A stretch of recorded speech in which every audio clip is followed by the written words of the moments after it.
On my 32nd birthday, I received no gifts or warm embraces, but a storage bin. My mother placed it before me with practiced indifference, saying, "Pack your essentials. We need your room by tomorrow." Her words landed like ice, and I sat frozen, staring at this peculiar present, as though unable to comprehend its purpose. My father avoided eye contact, examining his fingernails with sudden fascination. My brother Tyler sipped his coffee, barely concealing a smirk. The casual manner in which they dismissed me cut deeper than anything. Earlier that day, I'd visited the local bakery and selected a small chocolate cake with raspberry filling. Nothing extravagant, just something to place on the dining table and briefly pretend we were still a family that acknowledged birthdays. When I arrived home, I carefully positioned the cake between the dinner plates. No one acknowledged it. Now, seated at the table where I'd eaten thousands of meals, they presented me with a container that wasn't a gift but a sentence wrapped in utilitarian plastic. They spoke in measured tones, offered no explanations, and I didn't protest. I merely nodded and said, "I understand." But in that moment, I hadn't fully grasped that it wasn't about finances or space constraints or my attitude. It was something far more profound. They had ceased to view me as family long before asking me to leave. And I was the last to recognize this truth. 5 years earlier, my life had been entirely different. I maintained a modest apartment above a coffee shop near downtown. The heating was unreliable, the windows drafty, and the neighbors occasionally loud, but it was undeniably mine. Leased naturally, but every payment made punctually. I prepared my own meals, limited shopping to necessities, purchased secondhand, all to economize. My aging Honda Civic functioned on optimism and regular maintenance, reliably transporting me between work and home. I was methodically constructing my future. I dreamed of eventually purchasing my own property. Nothing grand, just a space with morning sunlight through kitchen windows and a door key belonging solely to me. This vision sustained me whenever I declined social invitations or removed items from online shopping carts. My younger brother Tyler inhabited what seemed an alternate reality. 5 years my junior, yet astronomically ahead in designer clothing and exotic travel photographs. Each Sunday when I visited for family dinner, he displayed some new acquisition. "Check this out, Jessica. It's the limited edition sneakers I mentioned to Dad last week." Or, "Seriously, are you still using that phone from 2021? Dad never intervened. Sometimes he nodded approvingly. Sometimes he exhaled heavily, as if our stark differences wearied him. I believed it temporary, that if I remained dependable, continued helping, maintained stability, eventually someone would say, "We see your worth. We appreciate you." That acknowledgement never materialized. Instead, it happened on a Wednesday evening. I remember the meatloaf was baking in the oven, and Mother wore that expression which presaged uncomfortable conversations. "We need to discuss something important," she announced, adjusting her napkin. Father cleared his throat. "Your mother's been laid off. Company downsizing. 23 years of service, and they let her go with barely a severance package." I expressed genuine sympathy, but even as I spoke, I sensed the atmosphere shifting. "The health insurance," he continued, "mortgage payments, Tyler's college tuition." Then all three gazed expectantly at me. "Would you consider moving back temporarily?" Father asked. "Just until we stabilize our finances." I didn't respond immediately, because somewhere in my subconscious, a voice cautioned, "If you return, departure may prove impossible." Not from personal preference, not from financial logic, but because I witnessed my father's reddened eyes, my mother's rigid posture, and Tyler's uncharacteristic silence. And I thought, I can provide assistance. I should provide assistance. I terminated my lease, stored my furniture with friends, and returned to the blue-walled bedroom I decorated myself in sophomore year. Except it barely resembled my former space. Tyler had converted it to a home gym during my absence. Although they'd cleared sufficient space for a fold-out sofa bed, his exercise equipment still dominated the room like mechanical sentinels. That first night back, I lay awake examining water stains on the ceiling, attempting to believe my mother when she assured, "Just until things improve." I convinced myself it was temporary, that family meant supporting each other through difficulties. I established a monthly transfer of $1,400 to my father's account. Health insurance, mortgage, utilities. I never questioned the allocation of funds. I simply observed their rapid disappearance and noted the absence of gratitude.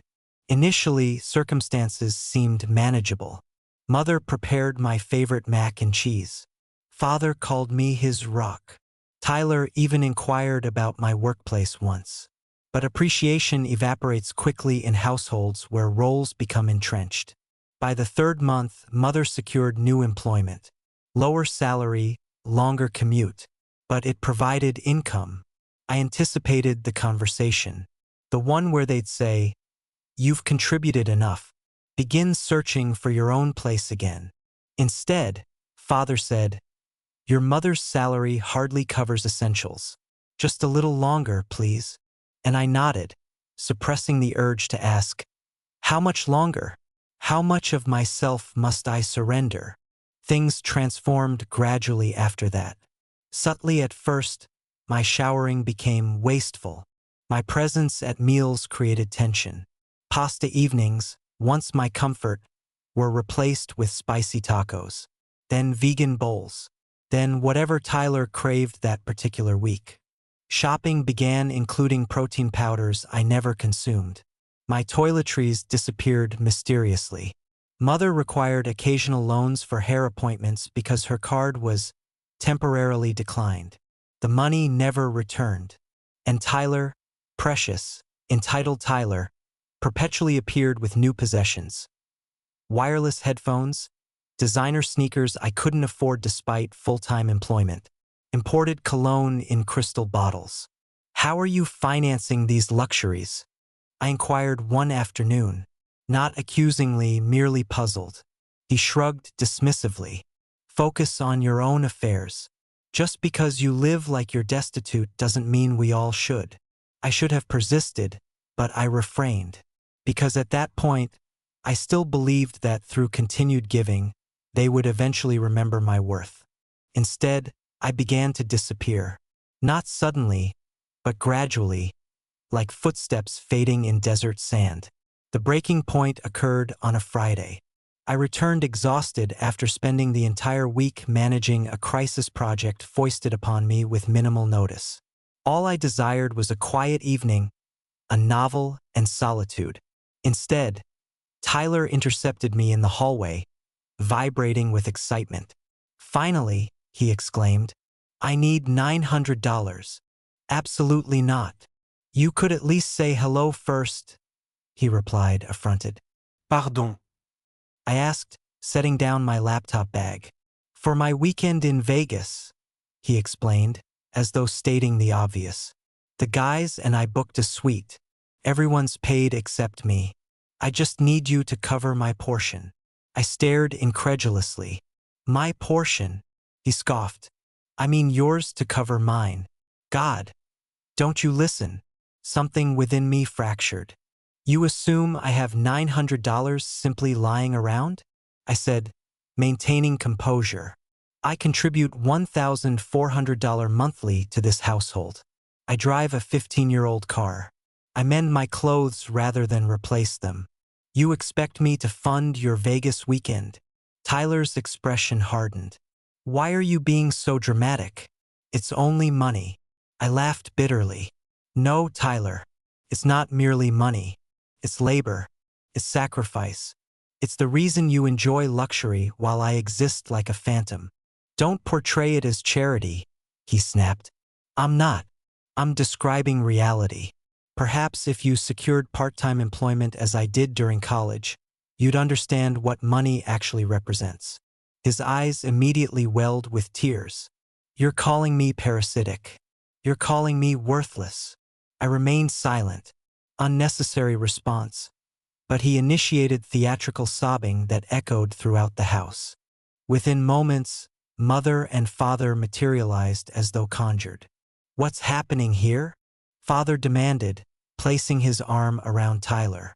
"She called me useless," Tyler wailed, face buried against father's shoulder. "She said horrible things." Mother turned toward me, expression frosty. "Is this accurate?" "He demanded $900 for a Vegas trip," I explained, voice trembling but controlled. "I declined. That's the entirety." "And you suggested he find employment?" Mother questioned icily. I told him the truth. "That's not your responsibility," Father interjected sharply. I regarded them disbelievingly. "This household operates largely on my salary. Surely I've earned the right to express an opinion." And then Mother delivered the statement I'll forever remember. "There it is," she hissed. "Whenever we request anything, you weaponize your financial contributions against us." I observed each of them in turn. Their hostility, Tyler's triumphant expression barely concealed behind feigned distress. That was the precise moment I understood. They didn't love me. They tolerated me until I ceased being useful. I withdrew without further comment, closed my bedroom door, and sat on the sofa bed I'd purchased 8 years earlier with my first paycheck. I didn't weep. I didn't shout. I simply perceived everything with sudden clarity. Then came the following day, my 32nd birthday.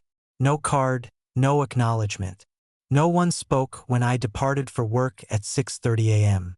That evening, I entered carrying a small chocolate cake I'd purchased for myself, with simple icing slightly smudged at the edges.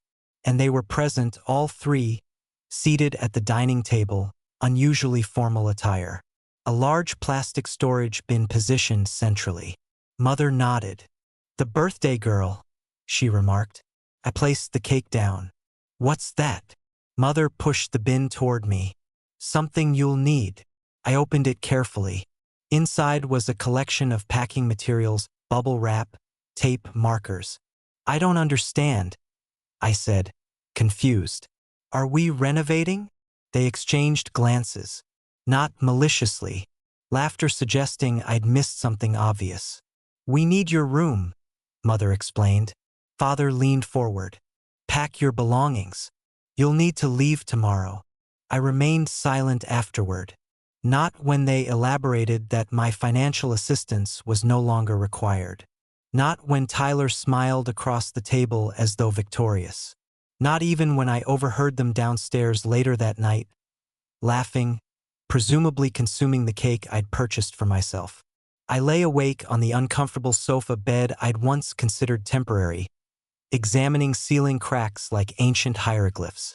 At dawn, approximately 5:30 a.m., I packed. The bin they provided contained everything still meaningfully mine. Several essential work documents, a well-used tablet, and a photograph of myself at 24, standing before my first apartment, smiling optimistically. They remained asleep when I called an Uber at 7 a.m. I left no message, simply exited and closed the door softly behind me. I suspected they wouldn't notice my absence until the next automated transfer failed to materialize. I stayed at a budget motel that week. Sparse furnishings, thin walls, corridors smelling of industrial cleaner, but I could breathe independently.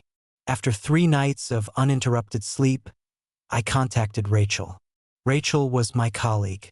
Early 60s, sharp intellect, compassionate nature. The sort of woman who addressed everyone as honey, wore bright lipstick, and always maintained emergency chocolate in her desk drawer. She requested no explanations, simply responded, "Come over whenever. I've fresh coffee and a pull-out couch." At her apartment, tears finally emerged. Not violent sobs that constrict your throat, just quiet droplets, steady and cleansing, like gentle rainfall after drought.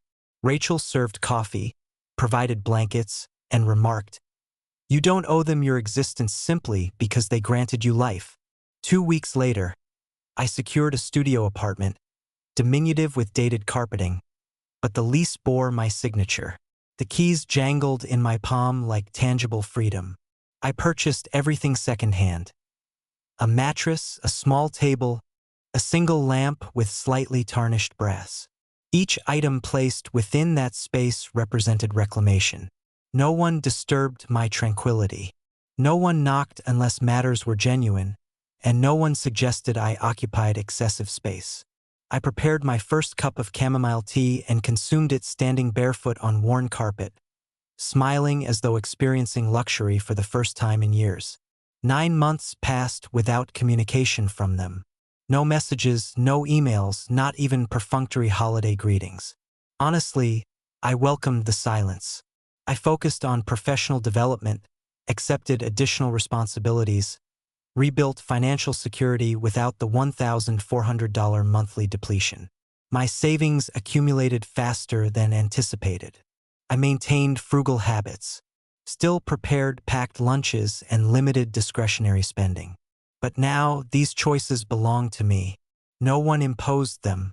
That distinction proved fundamental. Then one morning, my phone displayed an unfamiliar number. I nearly ignored it. I wish I had. "Hello, Jessica. It's Dad." I remained motionless. His voice carried that particular cadence he employed when requesting favors, measured, deliberate, rehearsed. "We need to speak," he stated. "Could you visit the house?" "No," I replied firmly. "Express your thoughts now." Brief silence followed, then audible exhalation. "Your mother's health has deteriorated. There are significant medical bills. Circumstances have become challenging." I maintained silence. "We've fallen behind with payments," he continued. "The bank is threatening foreclosure. We're uncertain how to proceed." I sensed the inevitable request forming, like gathering storm clouds. "We're asking you to return temporarily, assist with financial obligations again, similar to previous arrangements." I laughed involuntarily. The audacity seemed almost admirable. "You kicked me out," I stated, "on my birthday, after accepting my money for extended periods while misrepresenting your situation. We experienced tremendous pressure," he responded hastily. "You understand your mother. She occasionally speaks impulsively." "No," I said resolutely. "I won't return. Not presently. Not ever." "You remain our daughter," he asserted, voice tensing.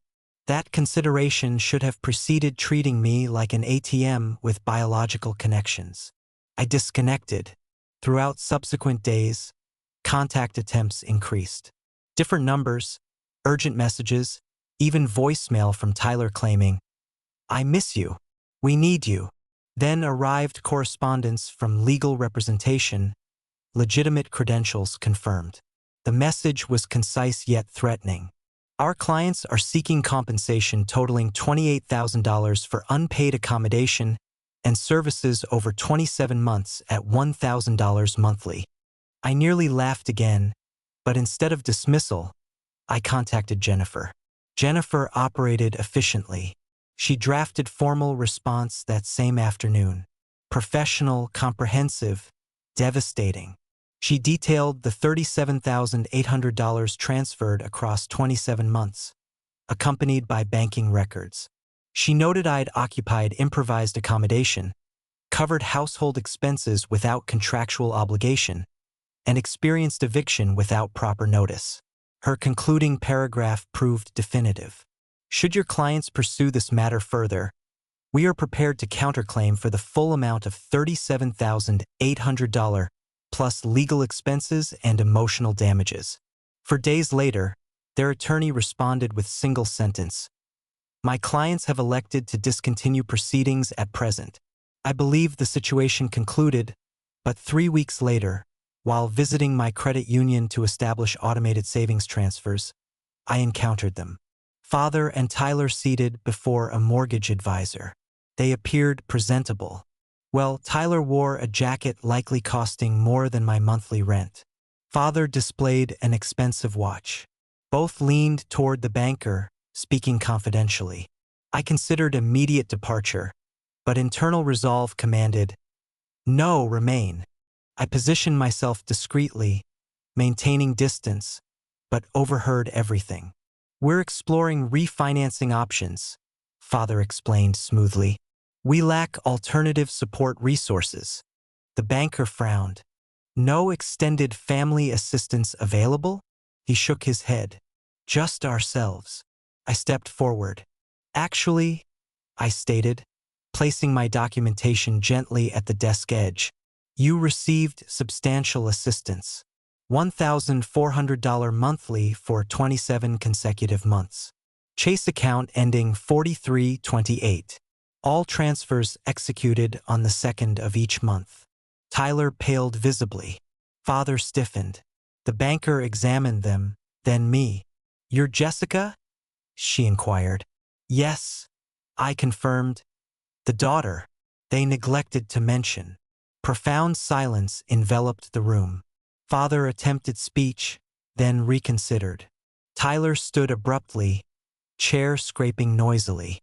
I maintained composure, avoided triumphal expressions, simply presented documentation, acknowledged the banker with slight nod, and turned to depart. As I reached the exit, I heard the banker remark, "We'll need to revise application details." I proceeded outside. It was early evening, with sunlight angled perfectly, warm amber illumination, the particular quality you notice only when truly liberated. That represented my final encounter with them. No further calls, no additional correspondence, just silence, the purifying variety, the kind earned through resilience. 18 months later, I signed purchase documents for my first property.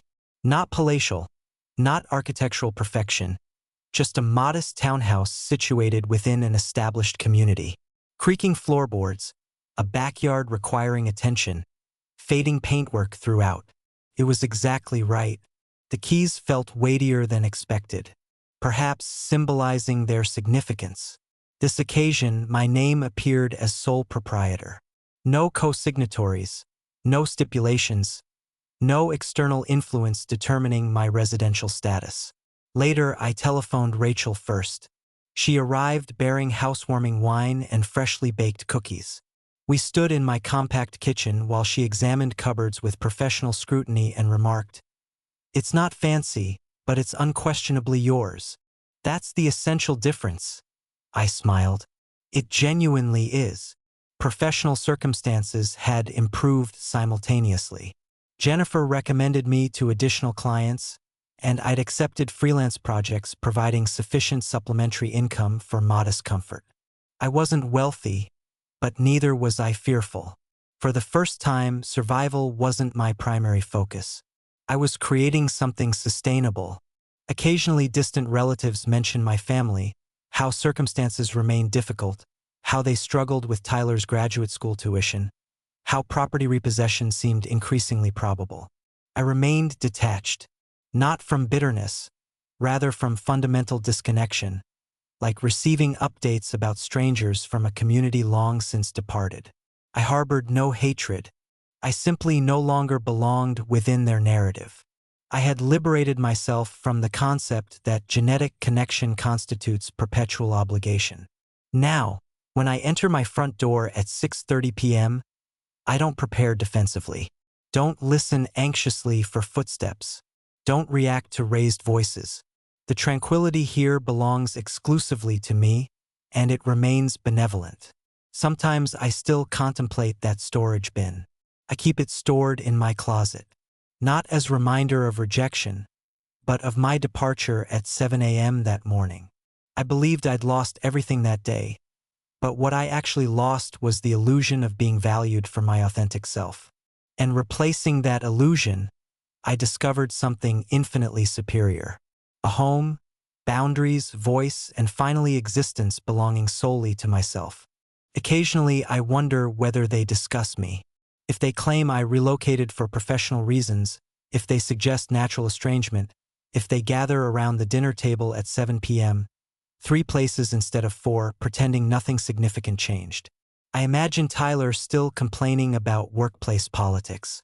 I envision Father examining statements he struggles to reconcile, sighing theatrically into his evening beer, remarking, "Things were simpler when Jessica contributed," but never acknowledging actual circumstances, never revealing whom they chose to discard and their motivations.